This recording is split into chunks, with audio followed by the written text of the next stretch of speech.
The Iranian presidential election, or Sham election as people refer to it, started on Friday, May 19th, and Hassan Rouhani's name came out of the ballot boxes. But is the Iranian election a democratic election? And what Rouhani's second term means for Khamenei, the supreme leader, and the international community? Should we expect any change, or will it be the repeat of the past 4 years? Today I'm with Hamid Yazdan Panah, attorney and human rights activist, to answer these questions. Good afternoon, Mr. Hamid Yazdan Panah. Thank you very much for taking the time out of your busy schedule, and welcome back to Radio Irava. Thank you for having me. Hamid, before I get to the main issue, which is the Iranian regime's new president, as you know, Iranians have been calling election process in Iran for a long time, and in general, sham election, selection, or even a joke. I'd like you to explain to us what the electoral process is in Iran. Well, I mean, the fundamental issue that we should all ask ourselves, both as Iranians and as people who are interested in this election, is whether or not this is actually a democratic election. And there's a couple very simple ways we can decide that. One is, are there actual protections for freedom of speech, freedom of discussion, or is this election taking place in a country that has strict censorship laws and doesn't allow actual free discussion about real issues in Iran? And so at the end of the day, we can see very clearly that those conditions aren't there for a free democratic election in terms of free speech. Apart from that, you have a supreme leader who basically vets every candidate for their legitimacy in regards to running for elections, and disqualifies anyone who he doesn't see fit to stand for election. So, I mean, those two issues, I think, fundamentally undermine any notion of a free or fair election in Iran. If you have one person deciding whether or not a candidate can actually run, and then you have a political climate which doesn't allow for freedom of information, freedom of speech, freedom of discussion or opinions, then you really can't have an actual democratic election. What you have, like you said, this is a view for many Iranians, is that you have a selection, and within that selection, the regime tries to generate as much, fervor as it can, and it makes it seem like there's this big choice that people are going to make, and they feel somehow empowered by going and participating in the ceremony. But at the end of the day, I think the regime has a very strict control. Oftentimes they've used the word engineer when it comes to how they want to control and maintain these elections. So they've said, we want to engineer the best possible election. And this is all putting aside things like the actual intimidation and physical presence of, armed security personnel during the elections, the past repression that we've seen against people who dared to protest. All of these things contribute to a climate that's anti-democratic within Iran. I think all those things in totality, you can't ever call this a fair or free election that's taking place. And I think one other important thing is women can register for presidency in Iran, but nobody can vote for them. They're banned from being a president in Iran. Yeah, exactly. I think there's very little difference between what's going on in Iran now and how quote-unquote elections took place in the former Soviet countries, in which everyone had to be a member of the party in order to run, or any other basically, third world dictatorship in which people had to fit into an ideological box in order to even stand for candidacy. And then you have the other real fundamental question, and I was discussing this with a friend of mine, is, do we actually believe that these votes are being counted? And it's a really fundamental question. And a lot of Iranians try and say, we have to go and vote, because if we don't vote, it's going to be even worse, and so on and so forth. But it's a really simple and fundamental question: is, do you actually think that they're counting these votes, or do you think that this whole thing is a political ceremony in order to obtain something, in order to obtain some sort of political legitimacy, both domestically and internationally? And I think that deep down, most Iranians don't actually believe that they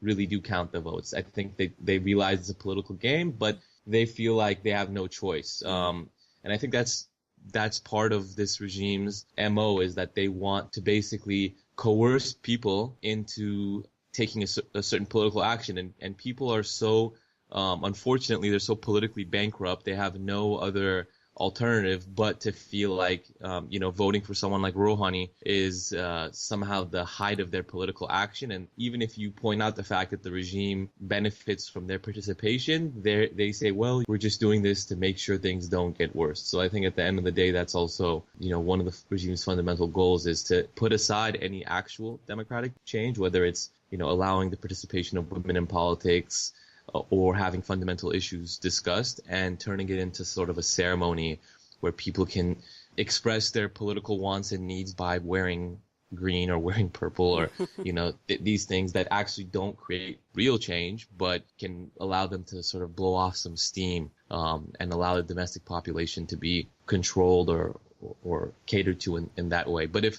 there were actual real democratic elections in Iran, then you would see issues like women's rights, minority rights, or even, for example, the involvement of Iran in Syria. That would be a fundamental campaign issue. If there was an actual choice between, policies, then that would be a fundamental campaign issue. Instead, that's not even something that will ever be discussed among the two candidates within the regime, because it's simply not something that's subject to question or change. And that's, I think, the fundamental question that we need to ask ourselves if we think about Iran's elections is there any real hope for fundamental change? And the answer is clearly no. Because Syria is Khamenei's red line. Nobody can touch that issue and nobody can change that issue. Exactly. Yeah. Hamid, what is your take on the result of the 2017 presidential election in Iran? Apart from the fact that I don't think that it was a democratic or fair election, I'm not particularly surprised about Rouhani's winning the election for a couple of reasons. One is that the support for Rouhani and that sort of policy platform has been ongoing for the last 4 years. And I think that you can see the support from two sides. One is within Iran, within the decision makers that actually matter, which is Ayatollah Khamenei, the supreme leader. I think, even though the hardliners want to appear like they're opposed to this candidacy or this party, I think fundamentally he serves the interests of the Iranian regime at this current time. I think Rouhani's presidency allows Iran to placate and try and let Iran's domestic population blow off some steam. It's almost like you have a pipe that's getting stuck with a lot of pressure and you have to let the steam out some way without having the whole pipe explode. And Rouhani's presidency, I think, does exactly that for the regime. So it serves its interests in a very fundamental way. And it's also been part of successfully obtaining some serious concessions from the West, which includes the nuclear deal. And, Khamenei himself stood to gain not only from a political standpoint, but his financial empire gained something like $25 billion from sanctions relief in Iran. And Reuters actually had a really detailed report about that. So at the end of the day, you can see how it serves his interests, and it also allows Iranians who want to feel like they have some sort of sense of optimism and hope for the future to feel like, okay, yes, well, if we go down this path, I think it's going to fundamentally lead to something. And you hear this line over and over again, and you can point to something very simple and concrete and say, well, the last 4 years hasn't led to any real fundamental change with Rouhani. And you can say this to any of Rouhani supporters, and they'll persuade you and they'll say, no, well, on the one hand, he doesn't have that much power and he can't do these things. And so they undermine their own argument for wanting him to come to power because they readily admit that he theoretically can't do anything. But then you can point out the fact that Rouhani, the executions under Rouhani actually increased compared to Ahmadinejad, which is a very tangible and practical thing. But they say, oh, well, he can't change everything. But at the same time, they say, but with him, we have hope that things will change, which hasn't translated to anything. And the flip side is they say, well, he's better than Raisi. And so the question there is, is this something that you're forcing on the supreme leader, or is this something the supreme leader is forcing on you? Exactly.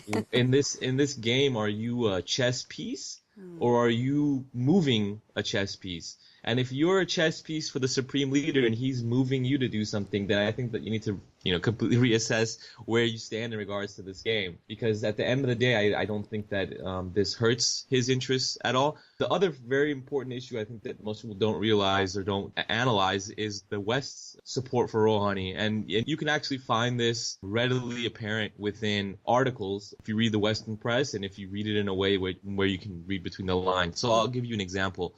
Reuters actually published an article a few days ago. Parisa Hafizi for Reuters wrote a series of articles on all of which were incredibly pro-Rouhani. And more important than what the actual issues are, what Rouhani is or isn't going to do, is the language that the press uses in order to present Rouhani to the international community and to justify his presidency and support his presidency. So one of the articles, it says, in a tight race, outspoken Rouhani breaks political taboos. And the paragraph goes on to say, known for years as a mild-mannered cleric, and that should actually be read as known for many years as a conservative supporter of the regime, but they won't say that. Iran's President Hassan Rouhani has reinvented himself as a rabble-rousing political street fighter to shore up his chances in an unexpectedly tight race. So I don't know where or how he became a rabble-rousing political street fighter. The only way that he actually became that is in this article. And so you see the Western press doing his job for him, which is to present him as this Che Guevara, radical revolutionary standing against Khamenei and the establishment, when the fact is that Khamenei knows very well who he is, what he is, and what he brings to the table for Iran. You saw the same sort of rhetoric and coverage with Mir Hossein Mousavi too in the 2009 elections, and they take basically people who they have a pedigree that's ultra conservative, ultra right wing, repressive. They're involved in brutal suppression of political activists, and they reinvent them as these political activists who are somehow connected with the streets in Iran. And for example, Radio Farda wrote an article. It says Iran's younger generation position to restore political roar. And so what does that mean? Restored to a position to cause a political roar? Compared to the 1979 revolution, Iran's younger generation is not being restored into a position to support a political roar. But Hamid, many people believe that the Iranian regime is in power and his life is being extended actually because of this. International media are in support of the Iranian regime. So if their support is cut off, then Iranian regime would have to show its own face because they're twisting, they're showing something that doesn't exist. Exactly. And you just see that the Western press is doing an even better job of whitewashing these elections and legitimizing these elections than even the regime in Iran. And basically what it's saying is that the only real pathway for change for Iranians is through this pathway, and all that revolutionary fervor or anger or frustration you have for a fundamental change, the only way that that's actually going to take place is if you stay within these bounds, is if you focus on Rouhani. And like that article about the youth said, it's the Iran's young people have a tradition of actually being very politically active in a revolutionary manner, and it's taking that great history and somehow attributing that to this election and saying, their influence in this election as voters really empowers them and allows them to continue that tradition. And so I think that's really particularly interesting when you read the Western press and you find these accounts and the way that the voter turnout, quote unquote, that's what they call it, the voter turnout and the participation and all these things are celebrated within the West, and they say, look how how democratic and vibrant Iran's electoral process is, and it couldn't be further from the truth. Exactly. So Hamid, how this election or selection has impacted or will impact Khamenei's position, the supreme leader's position, because the gaps between the different factions within the regime has deepened? I think at the end of the day, it's actually strengthening his position in a number of ways. One is that it allows him to continue to play this open-handed game with the West, in which they play sort of a bad cop, good cop game, where Rouhani says, listen, I'm trying to get you guys a good deal, but I have to be careful because my boss, he's a little grouchy.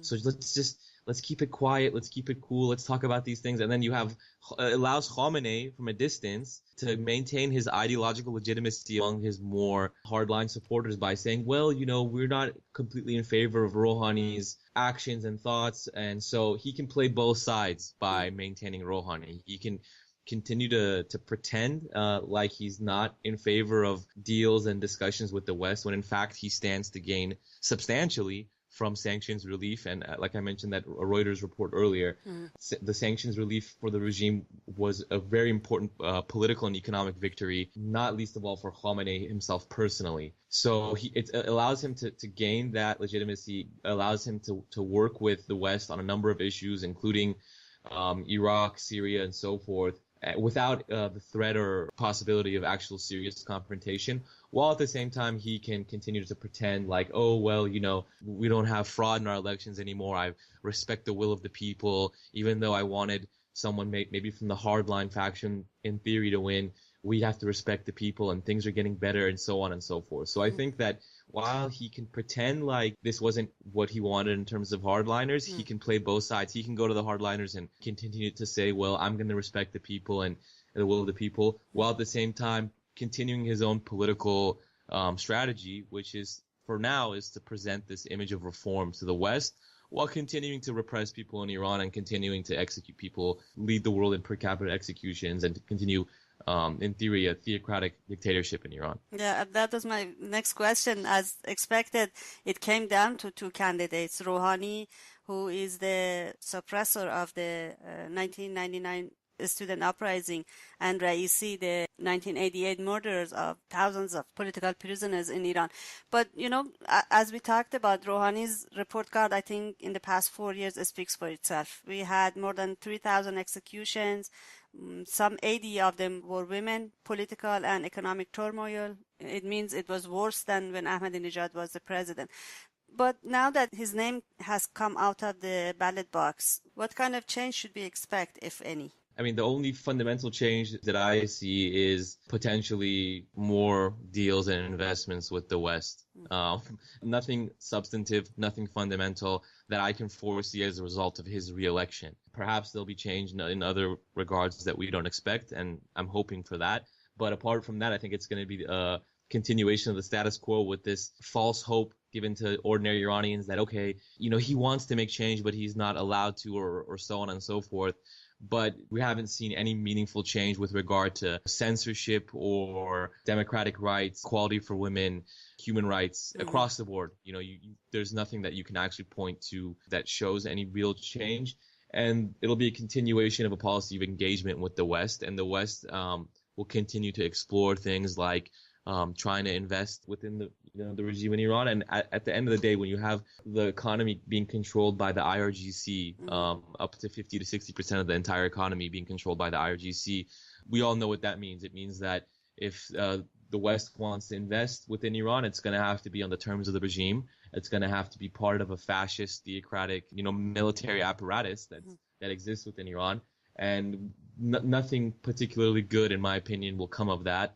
And it won't actually benefit the people of Iran, and we won't see a fundamental shift in climate within Iran, both politically or economically.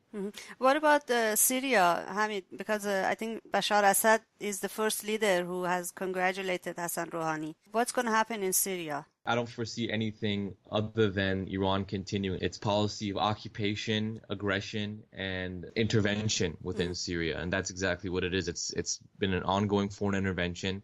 The only reason that Assad has survived to this point is because of Iran. And I think that the real interesting question there is, what Russia is ultimately going to do with regards to Syria and probably with regards to Iran, because that relationship with the United States may be subject to change. But Iran is going to, I think, continue to fight and hold out in Syria as long as they possibly can. And this issue is not up for debate, whether it's Raisi or Rouhani or anyone else who's come to power. So I don't think their policies in Syria will change at all.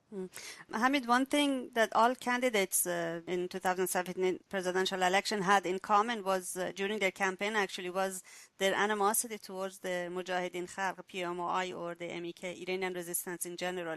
It was very interesting to me that they acknowledge, and proudly I might add, on killing tens of thousands of Mujahideen members during the presidential election. What is the reasoning behind this mentality? I think at the end of the day, they want to appease their ideological base, which fundamentally abhors any opposition, particularly the PMOI, because their ideology and their Islamic ideology in particular is an alternative to this current regime. And so they want to try and distance themselves and demonize that opposition because it speaks to what the threat against this regime actually is. And at the end of the day, whether it's the PMOI or any other opposition group, the regime has to show that it can't tolerate the existence of any kind of opposition and that they're willing to do anything to destroy and dismantle them. And I think that speaks to one of the fundamental reasons why this regime has maintained power and continues to maintain power, is that it doesn't really seek to improve its own image among the Iranian people. It really doesn't. It admits what it is, but it stresses that we're bad, but the opposition is even worse. And that's been a fundamental sort of line for this regime. And it's actually repeated over and over again by a lot of Iranians, where they express their own discontent with this regime, but they say, well, whatever comes after is probably going to be worse, so we're just going to stick it out. It's almost like someone who's in an abusive relationship and their spouse is abusing them, but they say, well, they're abusive to me, but I think it might be worse if I leave or something along those lines. And it's a psychological mechanism which allows for the justification of living in this terrible state. But that's what the regime has used fundamentally against all of its opponents, a campaign of demonization, and that includes being proud of killing them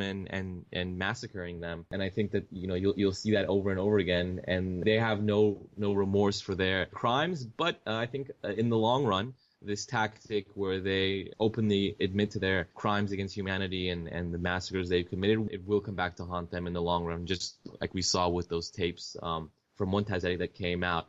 I think it's just a matter of time. For them, it's a short-term tactic for their own reasons, but in the long term, I think that it'll fundamentally hurt the regime and delegitimize the regime. I hope so.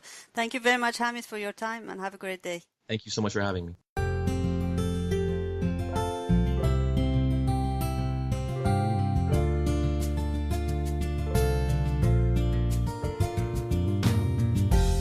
Gathered here with my family, my neighbors and my friends, standing firm together against oppression, holding hands. It doesn't matter where you're from, or if you're young or woman or man, we're here for the same reason. We want to take back our land.